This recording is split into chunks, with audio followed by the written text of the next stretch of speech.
অনেকে বলে খাজা মাইনুদ্দিন চিশতি উনি আনা সাগরের পানি লোটে এনেছে, অনেকে এটা বিশ্বাসও করে। দেওবন্দে হিন্দুস্তানের অনেক ওলামায়ে কেরামরা বিশ্বাসও করেন। তা আমি বললাম তিনি নবীর আওলাদ, ইমামে হাসান হোসাইন, তেনার পরের আওলাদ, পরের আওলাদ, পরের আওলাদ, পরের আওলাদ, পরের আওলাদ, কত আওলাদের পরে কত রসুলের আশেকের পরে গিয়ে খাজা মাইনুদ্দিন চিশতি, যিনি 90 লক্ষ বেদিনকে কালমা পড়িয়ে মুসলমান বানিয়েছেন, তিনি যদি আনা সাগরকে ডাক দেয়, সেটা যদি লোটায় চলে আসে, তুমি জিজ্ঞেস করছো বান্দা যে ফুরাত নদীর মধ্যে হোসাইনের কাফেলার মধ্যে পানির অভাব কেন পড়লো? আমি বলি না না, ওই দিন পিপাসিত হোসাইন ছিলেন না, ওই দিন পিপাসিত কারবালার ময়দান ছিলেন, ফুরাত নদী ছিলেন, ঠিক না? আজমাতে হাসান হোসেন কি বুঝো তুমি? তুমি কি বুঝবা?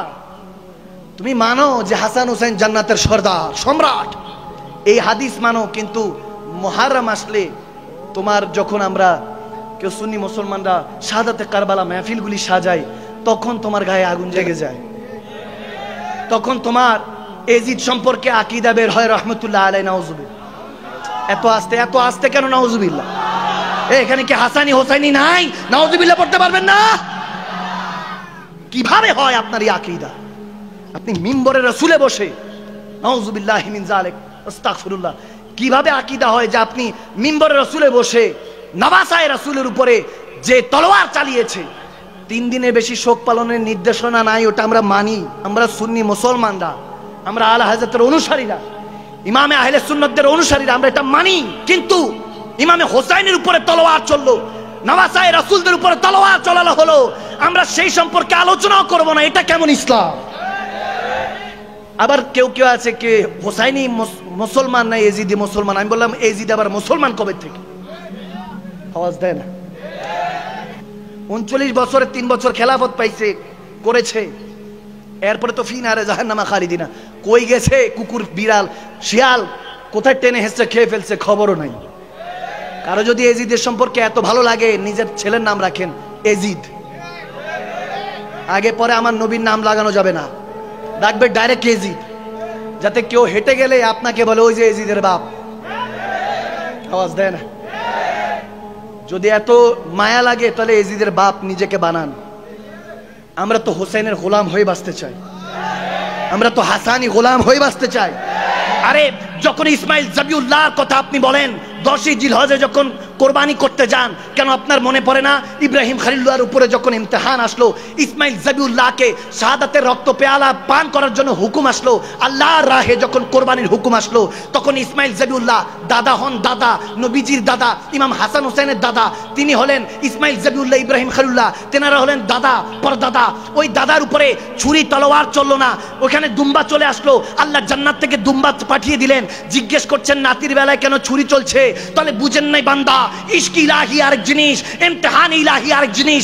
যখন ইশক ইলাহির কথা আসলো, তখন ইসমাইল জবিউল্লাহর উপরে ছুরি তো চালানো হলো, কিন্তু মাথা কাটলো না, সার কাটলো না।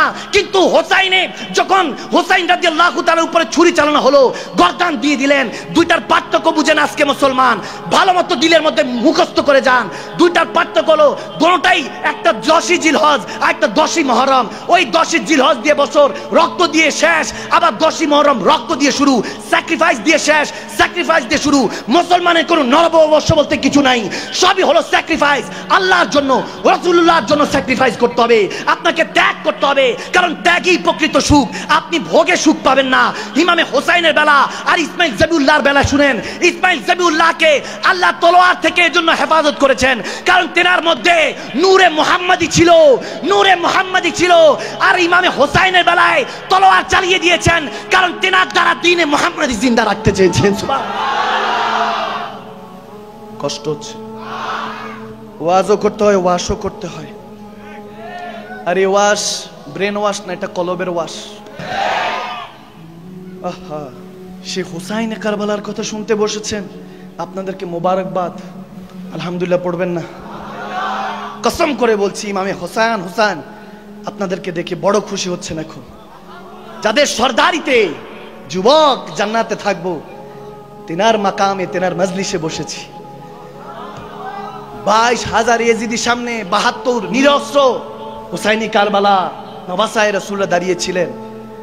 নামাজে আসর ছিল, ইমামে হোসাইন যখন জুলফিকার চালাচ্ছেন, আল্লাহু আকবার। এরকম আসে হাদিসে রওয়ায়েতে, শামে কারবালার মধ্যে এভাবে এরকম আসে। আব্দুল হক মুহাদ্দিস দেলবি আলাইহি রাহমাত তিনি এভাবে বর্ণনা করেছেন, আমার শেখ তরিকত থেকে শোনা। তিনি বলেছেন, যখন ইমাম হোসাইনে কারবালা ওই তলোয়ার যখন চালাচ্ছেন, এজিদি হাজার হাজার শেষ। আপনারা তো বলতে পারবেন না, ইমামে হাসান রাদিয়াল্লাহু তাআলা আলাইহিস সালাম তিনি তো পর্দা করেছেন, ওনাকে জেহের পান করিয়ে দিয়েছেন। এরপরে মওলা আলী মুশকিল কোশা কারামাল্লাহুল ওয়াজহিল করিম, তেনার আওলাদ টোটাল সন্তান শাহজাদা ছিল 7 জন। ওলামায়ে কেরামরা বসে, ওনারা জানেন, আপনারা অনেকে জানেন না। এই বিষয় নিয়ে তো আমরা মুখই খুলতে চাই না, আলোচনাই করতে চাই না।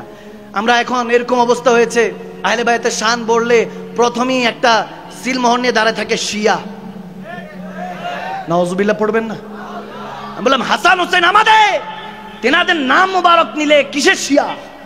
আর যদি শিয়া বানাতে হয় তাহলে আমি আসমান 7 আসমান 7 জমিন উপরে আমি মাকদুম শাল মাদানি বলছি, যদি হাসান হোসেনকে ভালোবাসতে গিয়ে আমি শিয়ার তমত খাই, আমি সবচেয়ে বড় শিয়া।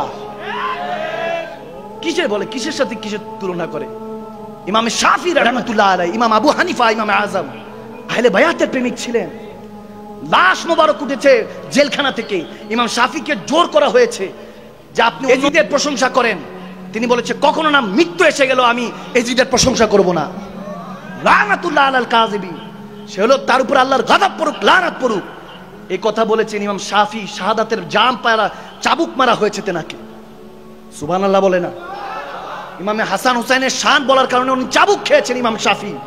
ওনার লাশ বের হয়েছে, তিনি বলেছেন 7 আসমান 7 জমিন উপরে আমার হাসান হুসাইনের নাম, পাক পাঞ্জাতনের নাম মুবারক, আহলে বায়াতের নাম মুবারক নেওয়ার কারণে যদি আমাকে রাফিজি ডাকা হয়, শিয়া ডাকা হয়, তাহলে 7 আসমান 7 জমিন সাক্ষী রাখো, আল্লাহকে সাক্ষী রাখলাম, আমার নবীকে সাক্ষী রাখলাম, আমি সবচেয়ে বড় শিয়া এবং রাফিজি। সুবহানাল্লাহ। এভাবে ইশক জাহির করতে হয়।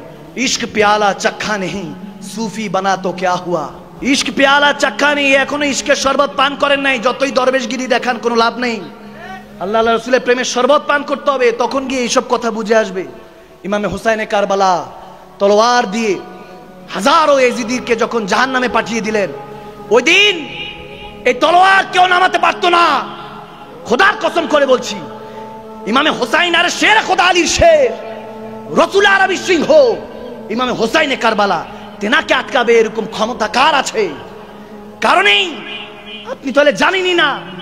যদি আপনার ইমান এরকম হয় তাহলে আপনার ইমান দুর্বল। ইমানকে সাবেত করুন, কামেল করুন, মোকাম্মেল করুন। শুনুন, ওদিন ইমামে হুসাইনে কারবালা তলোয়ার ছেড়ে দিয়েছেন, ফেলে দিয়েছেন যখন আসরের আজানটা পড়েছে। সুবহানাল্লাহ বলে না? সুবহানাল্লাহ। আমি ওই মাসলা যাবই না, পানি নিয়ে এত কাটাকাটি মারামারি, নামাজ পড়লেন কি দিয়া? বলবে তায়াম্মুম, আমি ওদিকে যাবই না। তেনারা তো এমনি পুত পবিত্র। আমার হাসান হোসেন কি পুত পবিত্র? তেরে নসলে পাক মে হে बच्चा बच्चा नूर का, तू है आईने नूर, तेरा सब घराना नूर का। सुभान अल्लाह बोलो। इश्क मोहब्बत आला हजरत বলে গিয়েছেন আমার। তো তখন এরকম অবস্থা হয়েছে যে নামাজের জন্য প্রস্তুতি নিয়েছেন ইমামে হুসাইনে কারবালা।